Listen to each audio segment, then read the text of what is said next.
Depuis une semaine, Magali et sa famille sont confinés sous le même toit.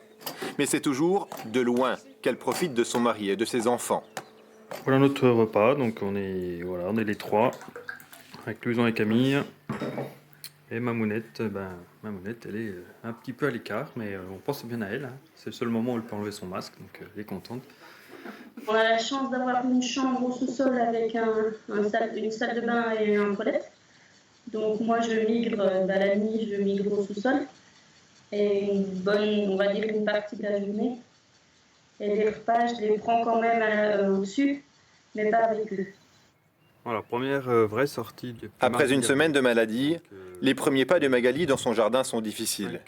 Très vite essoufflée, elle doit rapidement rentrer se reposer dans une maison désormais entretenue par le reste de la famille.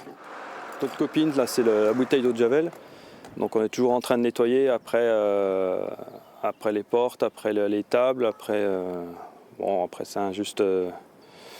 On y arrive. Après, entre nous, on essaye de pas trop se toucher, d'être assez loin. C'est dur quand même parce qu'on est quand même assez proche de nos parents, puis on leur fait des câlins, des bisous comme le soir, c'est tout bête, mais on dit au revoir, là on peut pas. Et c'est bizarre quand même. Pour limiter les risques de propagation du virus, ce sont désormais les enfants qui préparent les repas. Des mesures importantes que les médecins conseillent de compléter par d'autres pratiques. On nettoiera un petit peu plus, notamment les sanitaires.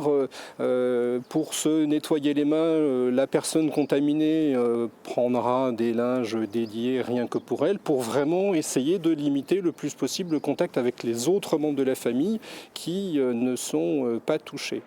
À la campagne, les médecins conseillent aussi de bien aérer les maisons pour évacuer les dernières traces du virus.